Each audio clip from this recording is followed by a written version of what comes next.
OK.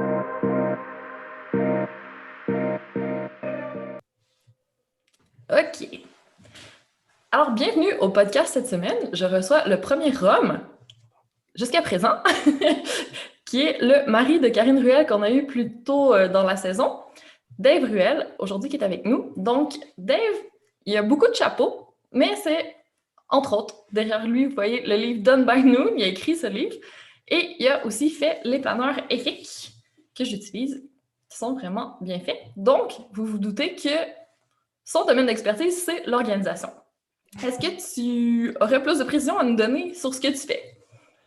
Ben, comme tu as dit, ma job principale, c'est d'être le mari de Karine Ruel. Euh, c'est drôle. On niaise à ça parce que bon, il y a beaucoup de monde, puis surtout probablement de ton univers qui sont familiers avec Karine, avec son podcast Altitude, puis avec ce qu'elle fait. Puis peut-être moins avec moi parce que moi, je travaille majoritairement sur le marché anglophone. J'ai quand même, je fais un petit peu d'affaires sur le côté franco avec, par exemple, avec Mathieu Dumont dans le podcast Les Instigateurs, qui est assez populaire au niveau de l'entrepreneuriat. Mais c'est ça, beaucoup de monde sont familiers avec Karine. Il y a toujours une joke, il y a toujours des jokes avec Karine. Un commentaire qu'on trouvait très drôle la dernière fois sur Facebook, c'est comme, des fois, je suis sur son podcast? sur son podcast, puis il y a des commentaires, c'est comme oh, je vous aime beaucoup tous les deux, surtout Karine. Oui, mais s'ils sont sur le podcast à Karine, ils sont un peu vendus forcément. Mais c'est ça, c'est comme Dave, c'est bien, mais Karine, c'est mieux. C'est trop. Bon, en tout cas, non, mais c'est ça. Moi, je travaille beaucoup sur le marché anglophone. Donc, j'ai une compagnie qui s'appelle EFIC, qui est une compagnie de développement du leadership où on aide vraiment les entrepreneurs à devenir plus productifs et plus performants de façon durable. Donc, on a différents outils, on a différents trainings, on a même une certification sur la méthodologie que tu es en train de suivre en ce moment, puis on est pas mal content que tu sois avec nous, parce qu'au niveau francophone, c'est vrai qu'il n'y a pas beaucoup de monde certifié sur la méthodologie, donc tu seras une des rares personnes certifiées. Mais c'est ça, à part ça, moi je suis un entrepreneur un entrepreneur en ligne depuis 14 ans, 12 ans full-time. J'ai développé plusieurs compagnies sur le web, toujours sur le web, 100%, toujours remote aussi. Donc, dans le fond, j'ai toujours travaillé de façon globale avec une équipe en télétravail. Tu sais, on parlait un petit peu tout à l'heure avant qu'on enregistre, mais le télétravail, mais moi, le télétravail, c'est toute ma réalité, je te dirais, depuis 12 ans. Mon équipe est un petit peu partout. Je suis vraiment content maintenant que le monde du travail, justement, s'ouvre à la beauté du télétravail. Il y a d'autres façons aussi de travailler. Ça fait que ça devient intéressant aussi pour nous à EFIC parce que maintenant, je parle beaucoup, on a parlé tout à l'heure d'entrepreneuriat, mais le fait de donner plus de pouvoir ou plus de flexibilité à ses employés pour justement qu'ils développent un petit peu leur côté entrepreneur à l'intérieur d'une entreprise, d'une structure. Moi, je trouve ça fascinant. Puis c'est un mouvement que tu vois de plus en plus, bien entendu. Donc, il y a plusieurs compagnies maintenant qui ont emboîté le pas, qui utilisent nos planificateurs et nos systèmes, etc. Donc, c'est vraiment le fun de voir ça. Puis, au niveau franco, maintenant, avec Karine, le planificateur qu'on voit, celui que tu as montré, le blanc, c'est une collaboration justement entre EFIC et Altitude, donc la marque de Karine. Et puis, on est en train de travailler à justement amener EFIC sur le marché francophone au grand complet. Donc, tous nos produits d'éducation, nos trainings, nos outils seront en anglais, je te dirais probablement. On essaye pour l'automne de faire un lancement francophone sur l'automne, qui est le fun parce qu'on a quand même une belle demande. Donc, effectivement. on est pas mal excités par rapport à ça. Oui. Puis toute ton expertise, en fait, vient de toutes tes années où tu as été à ton compte, puis que tu as fait des essais-erreurs, puis que tu as dû apprendre à t'organiser. Comment t'es arrivé à ce concept? Ben, la façon dont j'ai commencé en ligne, c'est juste pour compter la petite histoire de comment j'ai ma première compagnie. Moi, j'étais culturiste amateur dans le début des années 2000 et puis j'ai été un athlète pendant plusieurs années et j'ai toujours eu ce côté entrepreneur-là, mais surtout le côté de vouloir la liberté, dans le fond, d'avoir la liberté de temps, d'avoir la liberté de création, d'avoir aussi la liberté financière. Et j'étais toujours attiré par le côté web, le côté ce que ça pouvait amener. En 2007, j'ai découvert un homme qui s'appelle Lee Hayward. Donc, on se connaissait déjà. Je ne pense pas que je t'ai raconté l'histoire l'histoire de Lee Hayward. Je le raconte au début du livre Done by Noon, comment est-ce que ça arrivait, mais je compétitionnais à Saint-Jean-de-Terre-Neuve en bodybuilding. Puis, il y avait un message board, un forum sur lequel on était tous. Il y avait beaucoup de bodybuilders canadiens puis de la place de la région qui participaient. Puis, je dis, y a-tu quelqu'un? Moi, dans ce temps-là, je n'avais pas nécessairement beaucoup d'argent, puis je devais travailler, je devais voyager là. J'ai dit, y a-tu quelqu'un qui voudrait partager une chambre d'hôtel ou peu importe? Puis Lee Hayward m'a répondu, il dit, non, écoute, moi, je compétitionne aussi, puis si tu veux prendre le sofa dans la cave, il n'y a pas de problème. Tu peux venir rester chez nous pour la fin de semaine. On s'aidera, puis on hang out. Mais moi, je ne le connaissais pas plus que ça. Lui, on se connaissait juste du message board, puis on savait qu'est-ce qu'on était du circuit régional, mais on ne se connaissait pas à part de ça. Okay. Puis, c'est ça, j'ai découvert que Lee Hayward vivait de son blog, de son site web de bodybuilding. Il faisait ça depuis plus de 10 ans, puis il faisait bien dans les 6 chiffres avec son site web. J'étais comme, mais comment, Donc, j'ai dit, là, j'ai commencé à vraiment à savoir. Lee m'a mentoré dans le processus et je te dirais que ça a été le début où mon obsession pour le fitness est devenue une obsession pour le business. Et puis, j'ai monté ma première compagnie en ligne qui a commencé, si tu veux, un peu plus, je te dirais, à temps partiel, à temps partiel. Et ensuite, 2009, j'ai été full-time. Donc, ça fait déjà 12 ans full-time. À partir de là, j'ai développé différentes compagnies comme Balboa Media, qui est une compagnie de marketing publishing. Donc, qui faisait la même chose que je faisais pour moi, mais pour d'autres coachs fitness ou d'autres personnalités fitness. C'était à l'époque où YouTube commençait à être vraiment très, très plus populaire. Donc, il y avait des personnes qui avaient des audiences, des auditoires, mais pas nécessairement de monétisation de ce qu'ils faisaient. Donc, nous, on montait l'infrastructure technologique, les programmes, les produits digitaux, etc. Et donc, on monétisait ça. Et puis, à partir de là, moi, en 2014, j'ai eu l'opportunité d'investir dans une compagnie de suppléments alimentaires qui s'appelle Bioptimizers.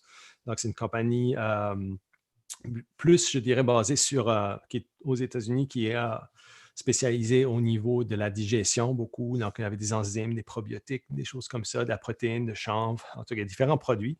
Et j'ai revendu cette compagnie-là en 2016. Mais oui, donc pour en revenir à ta question par rapport à comment est-ce que j'en étais là, j'ai pas décidé d'être entrepreneur d'une certaine façon. J'ai vu ce que Lee Hayward faisait. J'étais comme, j'ai une passion, j'ai une méthode aussi parce que moi, je coachais aussi d'autres athlètes, si tu veux, pour les préparations physiques. Donc, j'avais comme ma méthode à moi qui était différente de ce que d'autres coachs faisaient, puis j'avais des bons résultats avec, puis c'était beaucoup d'inclure des recettes spécifiques dans mes diètes. Donc, ce n'était pas nécessairement des poitrines de poulet avec du brocoli puis du riz 7 fois par jour. Là. Il y avait une belle variété, puis j'avais mon propre système. Donc, j'ai lancé en fait un livre de recettes pour Bodybuilder qui était mon premier produit. Et puis ça, après, on a développé le restant des entreprises, comme je t'ai dit. Mais quand je faisais ça, je n'ai pas décidé de devenir un entrepreneur. On dirait que maintenant, tout le monde est entrepreneur avant, en fait, de faire quelque chose. Pour moi, j'ai lancé mes affaires, puis ensuite, je me suis rendu compte que, OK, il y a une façon d'opérer en tant qu'entrepreneur. L'entrepreneurship, c'est comme un sport qu'il faut apprendre. Puis, j'ai vu beaucoup de parallèles avec le milieu de la performance sportive, de la façon dont un entrepreneur doit agir, si tu veux, pour évoluer puis pour gérer tout ce qu'il y a à faire. C'est comme quand tu vas au gym puis tu t'arrives pour la première fois puis tu fais un petit peu n'importe quoi puis tu n'as pas de structure. Tu n'auras pas de résultat puis probablement que tu ne t'offres pas parce que justement, tu n'as pas cette structure-là que ça te prend opérationnel ou tu as besoin d'un plan nutritionnel, tu as besoin d'un plan d'exercice. Puis ensuite, quand les choses vont bien, là, tu peux aller dans un plan d'optimisation avec de la supplémentation, des choses comme ça. Mais c'est un petit peu la même chose. Donc, j'ai adapté différentes techniques que j'avais apprises dans le milieu de la performance sportive à l'entrepreneuriat, dans la façon de gérer ma charge de travail, gérer mon temps, gérer mes priorités, des choses comme ça. Et donc, finalement, j'ai créé mon propre petit système à moi et puis pour mes entreprises que j'ai setées. Et quand j'ai vendu mes parts de Bioptimizers en 2016, j'ai eu l'opportunité de commencer à coacher des entrepreneurs qui voulaient un petit peu faire la même chose que moi. Donc, dans le fond, aller en ligne et puis monter leur online business. Puis, c'est là que j'ai réalisé que tous les entrepreneurs ont le même problème que moi j'ai eu. Okay? J'ai dit comme, pour moi, j'ai comme, OK, ben, j'ai ce problème-là, je vais fixer ce problème-là pour moi, mais je n'avais pas caché que c'était un problème récurrent dans le milieu de l'entrepreneuriat, que tous les entrepreneurs font face aux mêmes défis. Et donc, à partir du moment-là, j'ai commencé à partager mes systèmes avec les entrepreneurs, puis ces entrepreneurs, puis j'ai vu les résultats qu'ils avaient avec ce système-là.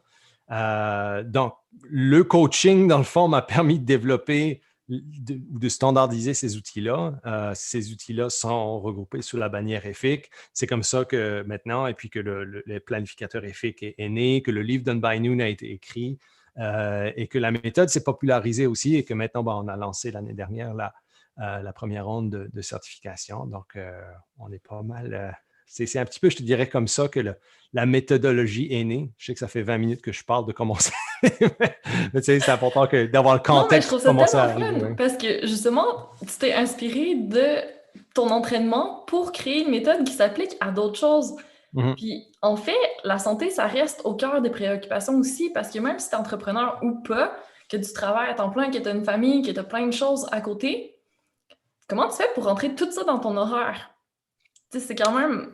Ben, c'est justement de ne pas tout rentrer dans ton horaire non plus. Il y a des choses que tu peux mettre dans ton horaire et des choses que tu ne mets pas dans ton horaire. Et puis quand tu es entrepreneur, puis je parle aux entrepreneurs, mais tu sais, je parle, si vous n'avez pas d'entreprise, ça peut s'adapter à vous aussi. Quand je parlais d'entrepreneuriat, mais on parle que, tu sais, c'est certain que ce qu'on fait à EFIC, si vous travaillez en tant que cuisinier dans un resto, probablement que ça ne s'adaptera pas nécessairement à ce que vous faites. Mais si vous Et avez... encore là, ça dépend. Hein?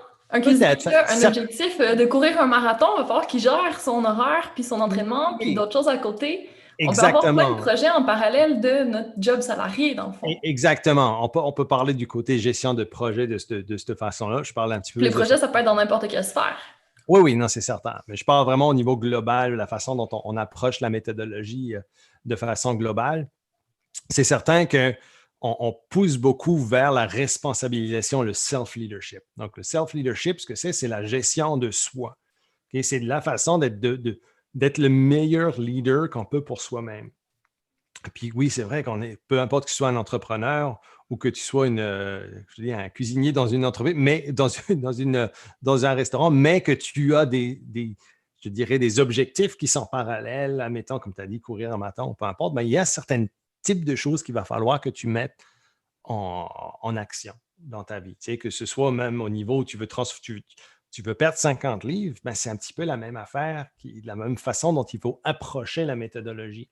Donc, c'est de comprendre de te projeter. Tu sais, il y a 4 phases à la méthodologie. Donc, la première phase, c'est la projection. Projection, c'est comprendre où ce que tu vas. Est-ce que tu veux, par exemple, est-ce que tu veux courir un marathon?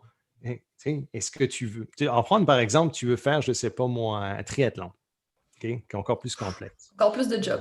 Exactement. Fait que tu veux faire un triathlon. Fait que tu sais que ton objectif, tu te vois courir un triathlon, tu sais que tu veux courir un triathlon, puis tu peux avoir aussi un objectif de courir le triathlon. Je ne sais pas c'est quoi les benchmarks là, pour un triathlon, mais je ne suis clairement pas un triathlète. Mais tu sais, qu'est-ce que tu veux faire? Où est-ce que tu t'en vas? D'être capable de te projeter dans le futur par rapport à ça. Ensuite, c'est de comprendre que je sais où est mon objectif. Maintenant, comment est-ce que je priorise les choses à travers cet objectif-là? Donc, de ces objectifs-là. Et souvent, ça vient sous forme, un entrepreneur peut venir sous forme de projet. Peut-être qu'un triathlète, ça va venir sous forme de programme d'entraînement, puis il va devoir avoir un programme d'entraînement de course, de bicycle, puis de nage, si tu veux, pour devenir un bon triathlète. Okay? Puis ça, je pense que le triathlon est un bon exemple, c'est que Vraiment. nous, on travaille vraiment avec les buckets, dans le fond, qui est la gestion de charge de travail et de projet qu'on divise par unité de contenant. Ben, c'est un petit peu la même chose où tu vas devoir commencer à regarder qu'est-ce que je dois prioriser. À partir de ce moment-là, c'est de savoir c'est bien d'avoir un bucket, admettons, je ne sais pas, course à pied, mais c'est de se dire, qu'est-ce que ça prend maintenant pour faire? Donc, c'est d'avoir des objectifs ou je dirais des étapes clés qu'il va falloir que tu fasses et que tu sois capable de briser ces étapes clés-là, ces étapes en différents petits points actionnables. OK? Et de Fait que se c'est comme dire, un entonnoir. On commence large, puis là, plus on avance dans le processus, plus ça devient précis, puis des actions. Alors qu'au début, c'était une vision qu'on a exactement, breakdown en plusieurs étapes. exactement ça. Tu passes de ta vision et tu es capable de briser cette vision-là en certains petits morceaux actionnables que tu vas être capable de mettre dans ta vie quotidienne et justement aller de l'avant. Puis là, c'est que tu te rends compte que tu ne deviendras pas comme un triathlète parce que tu as couru au bout du chemin puis tu es revenu. OK? Mais c'est le fait d'avoir couru, premièrement, couru au bout du chemin, revenu. Puis la deuxième journée, tu as peut-être couru jusqu'à l'autre chemin puis revenu. Puis ensuite, c'est l'accumulation des choses qui fait que éventuellement, tu as du succès parce que tu as compris ce que ça prenait. Donc, de un, ça te prend ta constance. Et de deux, ça te prend donc savoir où tu t'en vas, ça te prend ton plan, ta priorisation donc, de choses à faire. Mais de trois, ton planning. OK? C'est important de planifier de la bonne façon. Donc, tu vas te dire, OK, ben moi, pour le faire, je sais que le lundi, le mercredi et le vendredi, à 6 heures du matin, je vais courir 45 minutes. Et puis là, bon, ben, là, tu t'établis ton temps, des choses comme ça, mais tu sais qu'il faut que tu ailles les chercher. Tu sais que tu vas devoir céduler ton temps de nage. Puis la troisième chose, donc le planning est important, mais la quatrième chose, c'est aussi la protection. Ce que tu veux faire, c'est protéger ta structure. Tu ne veux pas nécessairement que comme ta structure d'entraînement, ben, elle soit partie, elle soit, n'importe quel imprévu menace, si tu veux, cette structure-là. Donc, il va falloir que tu amènes, par exemple, de la récupération aussi. Ce qu'on appelle rest and recovery, dans le fond, c'est le repos, ça fait partie intégrante de de ta Faut que tu le structure, de mettes. ton horaire, oui. Donc, tu protèges un petit peu ce que tu es en train de faire.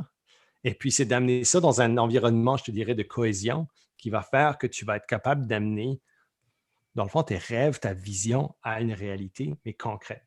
OK? Donc, c'est de passer des objectifs à des actions concrètes.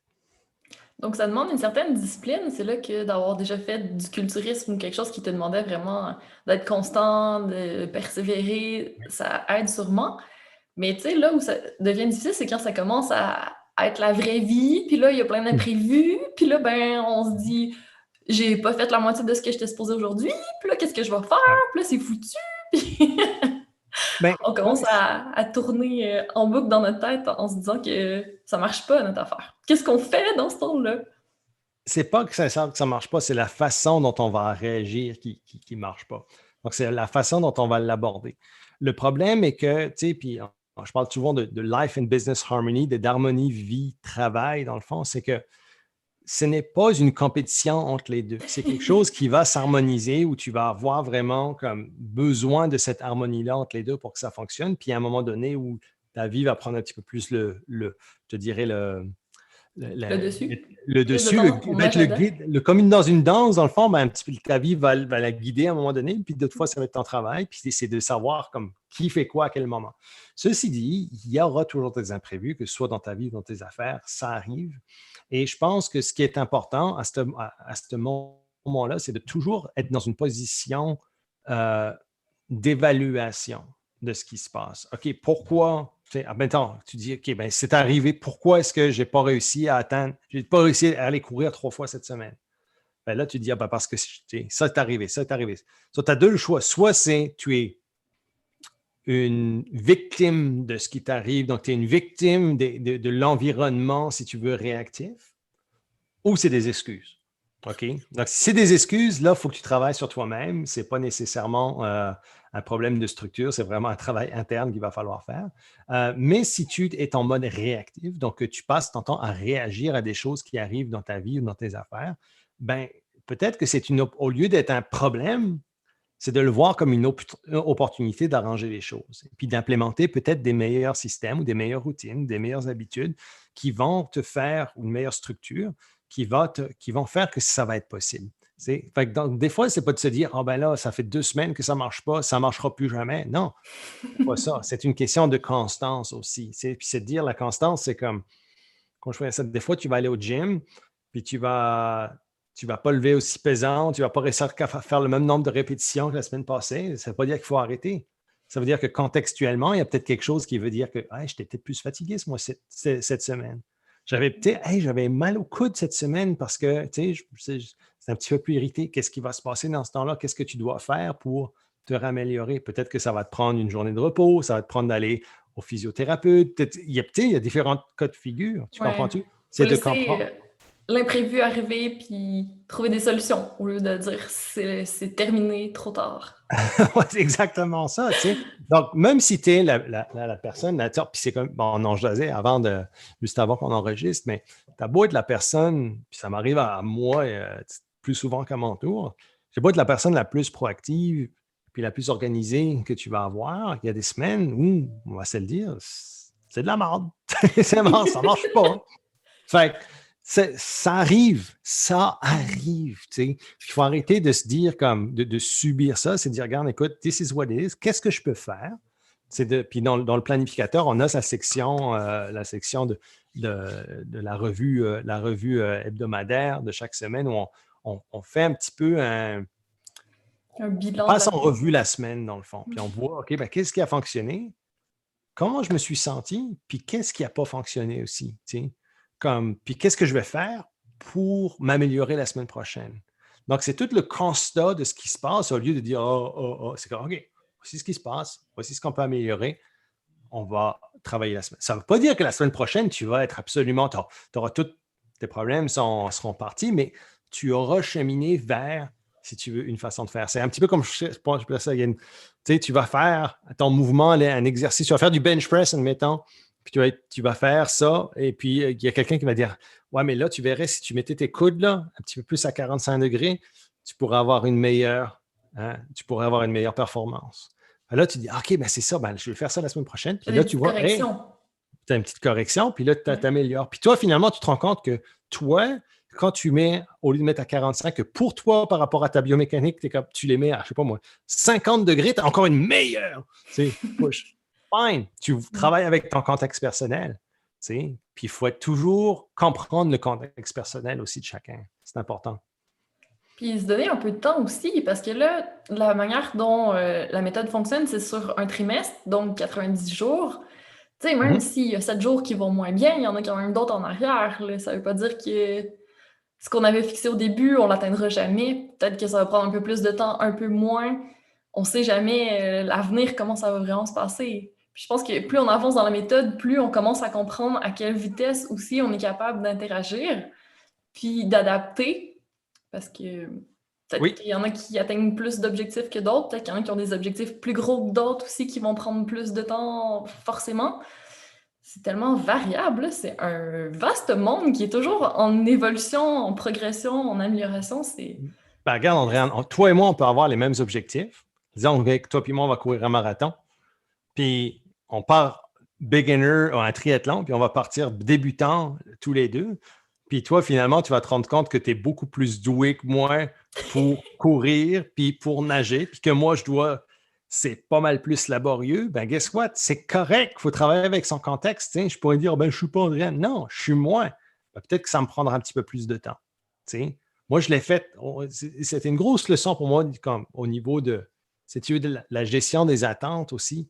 C'est que avant, quand je m'entraînais, puis avant que je compétitionne en culturisme, je ne savais pas, comme tu t'entraînes, puis tu penses que tu es bon, puis tu arrives, puis comme tu arrives sur ton premier show, puis tu n'es pas aussi gros que tu le pensais par rapport aux autres gars, puis tu dis, ah, ben, je dois ajuster, puis tu dis, hey, mais moi, lui, moi, je suis 6 pieds 2, là, je compétitionnais contre des gars de 5 pieds 8, ben, on n'avait pas la même. On n'était pas fait pareil. Fait que moi, il fallait que je travaille avec mon contexte puis à travailler sur différentes choses. Puis ça ne m'a pas empêché de gagner, tu comprends-tu? Parce que j'ai travaillé avec ce que j'avais, j'ai adapté ça à mon contexte, et puis ensuite, ben, j'ai passé du temps. Ben, peut-être que le gars qui s'entraîne, puis hey, il y en a, là, c'est Rémi, par exemple, mon best chum, lui. Tu sais, il est arrivé, on a commencé à s'entraîner en même temps. Lui, au bout de 3 mois, il avait déjà des bras énormes, tu comprends-tu? Mais lui, il a une génétique comme ça, puis pas moi.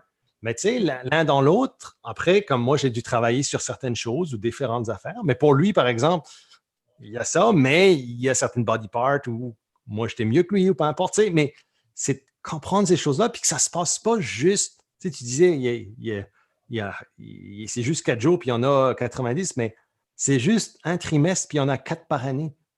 Puis des années, ben, il y en aura jusqu'à temps que tu meurs. Je veux dire, il faut comprendre que comme c'est pas une finalité, juste une couple de jours ou une couple de semaines, il faut comprendre l'importance de la grande vision, ce qu'on appelle la big picture. C'est comme comprendre où tu t'en vas, puis à partir du moment où tu gardes cette vision-là devant toi, là, tu vas comprendre, OK, c'est bon, j'ai dévié un petit peu, je peux le ramener, je peux le ramener cette semaine ou la semaine prochaine, puis on the grand scheme of things, comme on dit, ça ne change pas. Ça ne fait pas de différence, parce que tu arriveras pareil. Mais est-ce qu'il y a une science par rapport à 90 jours? C'est souvent ce qu'on voit dans la fixation d'objectifs. Mm-hmm. Est-ce qu'il y en a qui ça se peut que ce soit plus long leur time frame idéal ou plus court? Est-ce que tu as déjà observé ça? J'aime beaucoup travailler en méthode de 90 jours parce que 90 jours, déjà, ça passe plus vite qu'on pense. Et c'est une bonne framework à travailler au niveau temporel. Donc, tu peux faire des objectifs annuels. Tu sais que tu as 4 trimestres, si tu veux, par année. Donc, c'est beaucoup plus facile d'ajuster au niveau, je te dirais, méso. Donc, tu sais, as le macro qui serait ton année, tu as le méso qui est ton trimestre, et puis tu as le micro qui serait peut-être ta semaine/jour. Donc, tu peux plus facilement ajuster à partir de ce moment-là, mais ça te donne assez de temps quand même pour voir des résultats. C'est comme, par exemple, un programme d'entraînement. Souvent, tu vas avoir des programmes d'entraînement souvent de 8 semaines, 12 semaines. Pourquoi? Parce que ça te donne assez de temps quand même de créer un élément de résultat qui va être intéressant, de pouvoir évaluer quelque chose. Tu ne peux pas vraiment évaluer une couple de jours. Il faut que tu te donnes assez de temps pour l'évaluer. Il y a aussi, quand tu commences avec la méthodologie, moi, je dis toujours, donnez-vous un minimum de 2 trimestres pour commencer à mieux comprendre la façon dont vous travaillez. Donc, il y a un élément, par exemple, de gestion de charge de travail qui est dans la méthodologie qui vous aide justement à évaluer votre charge de travail et à mieux la planifier. Mais honnêtement, ce n'est pas parce que tu l'as planifié dès le départ que tu vas l'avoir 100% correct. Souvent, ce qui va se passer, c'est que ton premier trimestre, tu vas… On en met un peu beaucoup, hein? Exactement. Tu sais, on travaille, je te dis, en bucket, ben, tes buckets, là, tes contenants, ils sont remplis à fond, alors que tu ne devrais peut-être pas les remplir à fond. Tu sais. Et on attend. Mais c'est normal, c'est une erreur qui doit se passer pour qu'on comprenne. C'est-à-dire, OK, là, j'en ai un petit peu trop mis. Mois prochain, le trimestre prochain, je vais ramener par rapport à ce que je sais, par rapport à le temps que j'ai disponible, mes capacités, mon contexte. Peut-être qu'il y a 2 buckets au lieu de 3. Puis à partir de ce moment-là, mais tu commits. Tu dis, Yann, c'est les 90 jours, c'est ça qui se passe. Tu ne changes pas en cours de route. Tu commits. Et après ton 90 jours, tu fais l'évaluation et c'est là que tu vas. Tu sais, c'est comme je fais ça. La façon la plus rapide d'aller quelque part, c'est en ligne droite. Puis ça se peut que ce trimestre, tu fasses ça. C'est correct. Tu vas juste ramener. L'important, c'est qu'après ton trimestre, tu te ramènes. Le problème, c'est que si tu ne le fais pas, puis tu continues, tu vas arriver à un moment donné où tu vas être beaucoup trop loin du chemin que tu es supposé d'être dessus. Et c'est là que je dirais, la fréquence d'alignement est super importante pour faire ce que tu fais. Tu sais, c'est quand tu fais un programme d'entraînement puis tu dis, regarde, je veux perdre, je veux gagner 10 livres de muscle cette année, puis tu te rends compte que, hey, là, j'ai perdu du muscle à cause de ce programme-là. Tu dis, OK, ben, qu'est-ce qui a été wrong? Tu sais, ben, peut-être que tu faisais trop, tu sais, ça te prend peut-être moins de reps, moins d'intensité, plus de travail de… Tu sais, il y a plus de travail de force, il y a différentes choses, il y a différents facteurs. C'est vraiment, encore une fois, de comprendre qu'il y a un élément de constance, puis un élément de patience aussi qui doit se faire dans la discipline. Dans le fond, pour avoir de la discipline, il faut de la conscience, de la constance puis de la patience.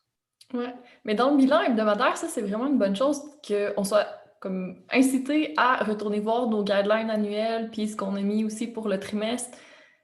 À chaque semaine, on réajuste un petit peu, en fait. Mm-hmm. Donc ça, c'est bien. Puis à un moment donné, quand tu fonctionnes par to-do list, là, que tu as juste une tonne de choses à faire, mais que tu n'as aucun ordre pour le faire, que tu n'as pas regroupé les tâches, c'est pas la méthode la plus efficace que j'ai essayé pendant des années. Puis là, je trouve qu'avec ça, tu sais, c'est comme plus motivant justement parce que tu sais où tu t'en vas. puis tu avances vraiment vers ça. Tu n'as pas juste 10 000 affaires à faire que finalement, ben, ça te rapproche pas vraiment de ce que tu voulais atteindre finalement. Ça, c'est Puis quand toutes même les tâches sont pas appréciable. faites de façon, les tâches ne sont pas faites de façon égale.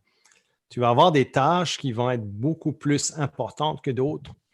On parlait des projets, admettons, ben, si tu as une entreprise, ça, c'est un des gros problèmes pour les personnes qui ont des entreprises qui ils vont complètement comprendre ça, c'est que le problème souvent d'une entreprise, c'est qu'on va être très réactif à ce qui se passe dans l'entreprise. Donc, on va réagir de façon, toutes nos tâches, au fond, deviennent urgentes, deviennent importantes, et on oublie, dans le fond, dans le processus, c'est qu'on n'a plus le temps ou on oublie de faire les tâches qui sont vraiment importantes, qui sont des tâches liées à l'innovation, liées à la croissance de l'entreprise.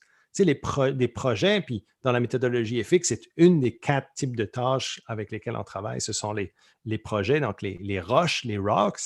Ce sont des tâches qui sont super importantes. Ce sont les choses qui vont faire avancer votre business, OK? D'une journée à l'autre. Donc, d'une journée à l'autre, mais faire croître votre business de façon constante. Donc, c'est important de toujours avoir des tâches chaque jour qui sont reliées, OK, à ce type de tâches-là. Si tu es dans un environnement réactif tout le temps, ça ne Ouais. marchera juste pas. Tu comprends-tu? Donc, c'est Mais c'est d'avoir important des de. priorités aussi. Mais Ça, c'est ça, c'est de comprendre les priorités, mais aussi de savoir que on va avoir des tâches réactives de toute façon dans notre entreprise. C'est comment est-ce qu'on approche les tâches réactives. Si tu mets toutes les tâches dans une seule pile, puis tu piges au hasard basé sur ce que tu penses est important et urgent, ça ne marchera pas. OK? C'est faut être déjà proactif avec ta charge de travail que tu peux contrôler et de comprendre qu'il y aura un élément incontrôlable, de s'allouer la flexibilité de l'avoir, mais ne pas nécessairement subir la réactivité. OK? Donc, par exemple, tu regardes les tâches secondaires, qui sont des tâches réactives, qui sont des tâches qui vont, dans le fond, que tu n'avais pas nécessairement planifié à l'avance, mais c'est de se limiter peut-être le nombre de tâches réactives que tu peux avoir. Parce que tu sais que si tu as un nombre illimité de tâches et tu travailles juste sur ta définition de la productivité, c'est le nombre de tâches chaque jour que tu checkes, je peux te garantir que tu n'arriveras pas au résultat que tu veux. Donc, c'est important d'être très proactif sur ces choses-là, mais aussi d'être capable de s'allouer une flexibilité pour la réactivité parce que tu ne peux jamais l'éliminer au complet dans une entreprise. C'est juste impossible. Tu comprends-tu? Mais c'est de ne pas se dire c'est impossible, donc je vais oublier tout le reste. Mais non. ouais. Puis c'est facile d'oublier justement la sphère plus santé, prendre soin de soi, se garder du temps pour bouger, pour bien manger. Et comment on insère tout ça? Est-ce que justement, il faut que ce soit un de nos projets? Est-ce qu'il faut vraiment en Ben, faire une priorité?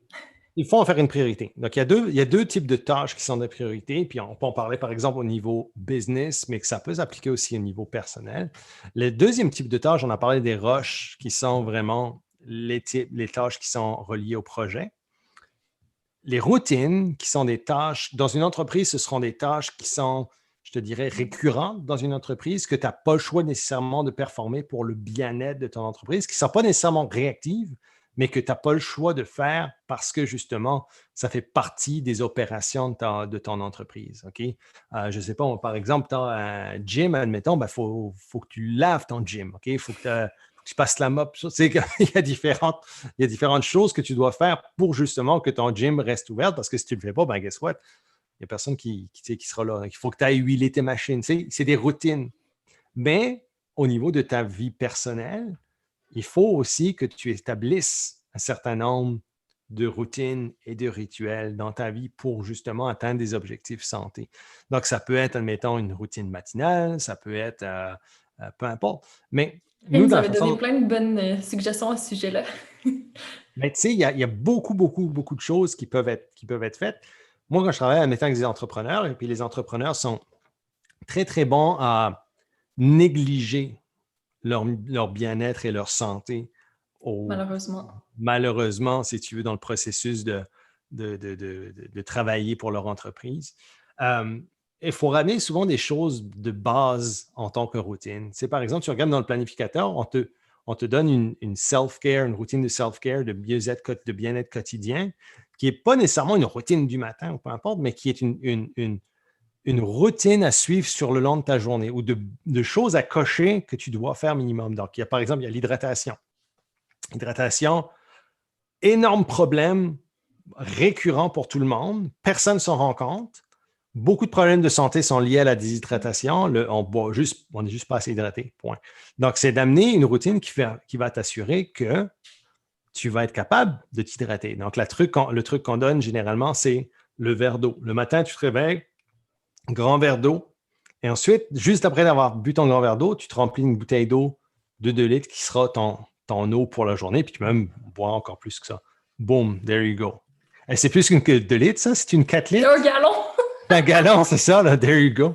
Ça, c'est ce que j'avais. C'est comique quand je compétitionnais en bodybuilding, puis du temps, dans les dernières semaines qui amenaient à la compétition, il y avait un moment où tu faisais un water load, donc il fallait que tu te boives un montant d'eau absolument crazy. Ouais. Je me promenais avec ma grosse jug, tu sais, le gros gallon d'eau, là, partout, là. Maintenant, je tiens mes bouteilles à 2 litres, là, mais j'aime ça que tu as ton Ouais, gallon. c'est plus réalisable. Oui, c'est ça. Mais dans le fond, c'est juste d'en faire, juste pour illustrer, mais c'est de faire une routine avec ça. Le matin, tu te lèves, tu bois ton verre d'eau, tu remplis et tu y penses. Au bout d'un moment, tu vas y penser les premières semaines, tu n'y penseras plus par après parce que ce sera Une dans ta habitude. routine. Okay? Ouais. Ce sera devenu une habitude. La même chose avec la nutrition. La même chose avec tout ce qui est. Moi, il y en a une que j'aime beaucoup donner, c'est la gratitude.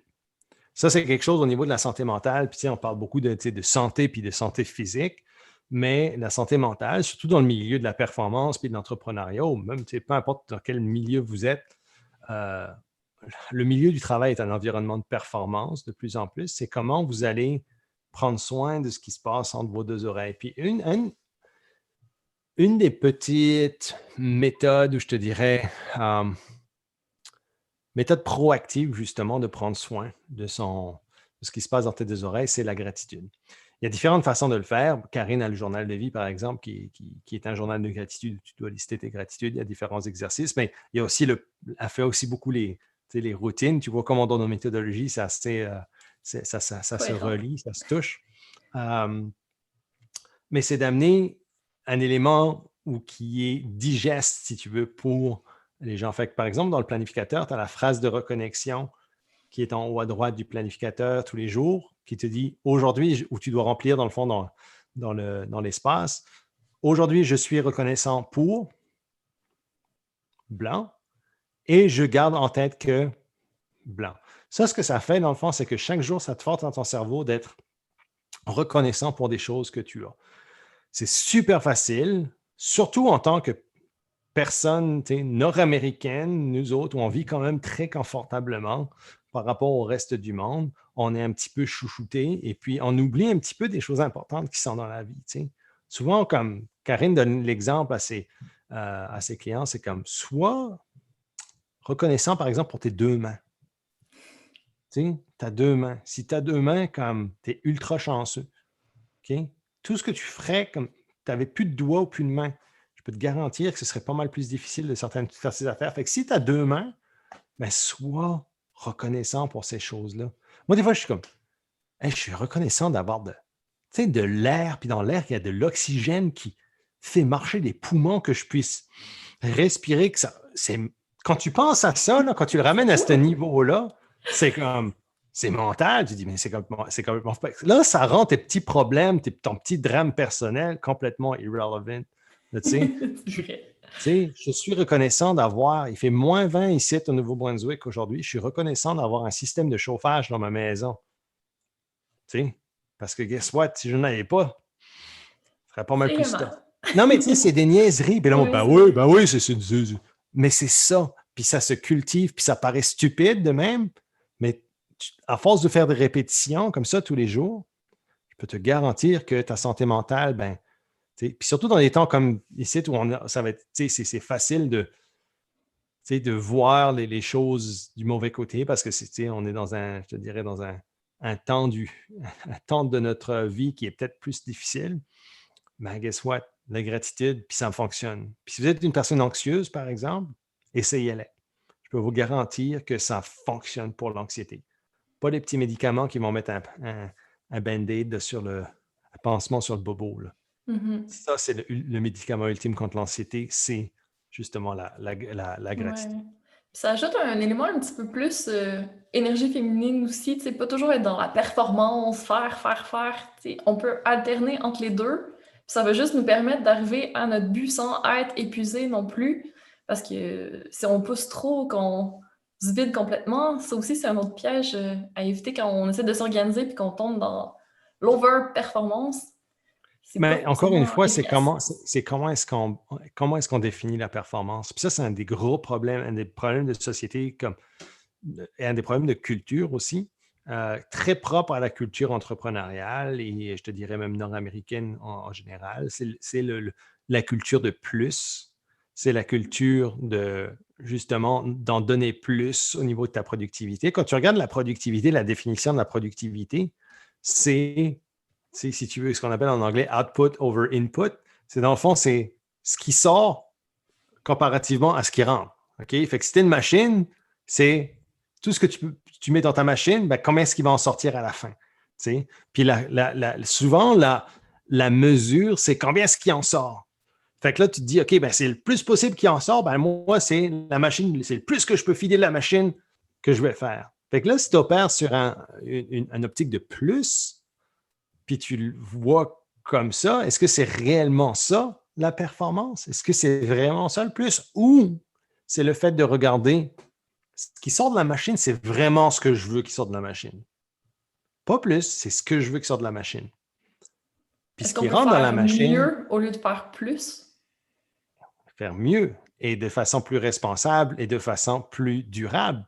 Donc, c'est la gestion des ressources ensuite que tu fais de rentrer dans la machine qui est intéressante. Puis, au niveau de l'échelle globale, on rentre vraiment plus dans une réalisation de ces choses-là. Tu sais, dans l'ère industrielle, c'était comme go, go, go, on s'en foutait combien de fuel qu'on pouvait faire, on s'en foutait comment qu'on pouvait polluer l'atmosphère, c'était plus, produire, produire, produire. Maintenant, on se rend compte que, hey, il y a un bout à Pas ça. viable à long terme. C'est pas viable à long terme. C'est Ouais. exactement. Il n'y a pas d'élément de durabilité. Donc maintenant, ce qu'on regarde, c'est comment est-ce que je peux produire ce que je dois produire tout en utilisant. Puis c'est Moins pas de nécessairement ressources. juste moins. C'est pas je ne veux pas rentrer dans le Mieux moins, les je veux ressources. rentrer dans le mieux, dans le approprié. Qu'est-ce qui est le montant approprié de ressources que je peux mettre? Puis quand tu regardes en tant qu'être humain, qu'est-ce qui est les ressources qu'on a intrinsèquement? Notre temps, notre énergie, puis notre attention. En tant qu'entrepreneur, c'est les trois ressources qui sont périssables avec lesquelles on doit dealer, qu'on doit manager de la bonne façon. Fait que, dans le fond, c'est d'évaluer ça. Qu'est-ce que je veux, puis comment est-ce que je fais pour manager mon temps, mon énergie, mon attention de façon responsable et de façon durable, qui est super important. Ça peut permettre aussi, si on est mieux organisé, si on est plus productif, pas forcément de faire plus de travail, mais d'avoir plus de temps pour tout le reste aussi. Mhm. Ben, Donc, ça dépend. Encore une fois, ça ça dépend, s'adapte à tout ça le dépend monde. ce que tu veux. Ça dépend de ta big picture. Mm. Ça dépend de ta vision à toi. Ma vision à moi peut être très différente de la tienne ou de quelqu'un d'autre. Pour moi, c'est je veux passer du temps avec mes enfants, je ne veux pas manquer de pratique de patinage de ma petite, admettons. Fait que ça reste dans mes valeurs. Tu comprends de ce que je veux faire. Il y a d'autres personnes pour qui c'est d'autres choses. Puis je pense qu'on a tous un contexte qui est différent ou unique par rapport à ça et qu'il faut respecter et protéger. Euh, c'est aussi simple que ça. Là. Ouais, mais là où je veux en venir, c'est qu'en s'organisant mieux, je pense que tout le monde peut tirer des bénéfices de ça, que ce soit par rapport à leur productivité au Mhm. travail, par rapport à atteindre des objectifs dans leur vie personnelle ou juste être moins réactif, avoir une charge mentale qui est un peu plus basse, puis Ouais. pouvoir se sentir mieux en général. Donc, j'espère que ça motivera certains à aller voir la méthode qu'on leur parle aujourd'hui ou à se procurer un petit Epic Planner pour pouvoir tester par eux-mêmes. Parce que c'est vraiment ça, c'est de commencer à le faire puis de trouver notre méthode qui nous Mhm. convient le mieux en ayant une structure qui est quand même éprouvée puis qui fonctionne pour plein de gens. Donc, pourquoi pas pour nous aussi? C'est ça. Allez voir, en passant, les personnes qui écoutent le podcast peuvent utiliser le coupon AAG10. Allez sur planificateurfx.com. Donc, si vous voulez le planificateur version française, la seule version qu'on a en ce moment, c'est l'édition Altitude qui est offerte à travers mon épouse Karine. Et puis, si vous utilisez le code AAG10 à la caisse, vous avez 10% de rabais. Parce qu'Andréane est une partenaire, trusted partner. Super. Hey, merci beaucoup, Dave. Ça a été super intéressant. Ben, c'était toujours le fun. C'est toujours le fun de te parler, Andréane. Merci. Génial. Puis une bonne journée à tout le monde. Bye bye.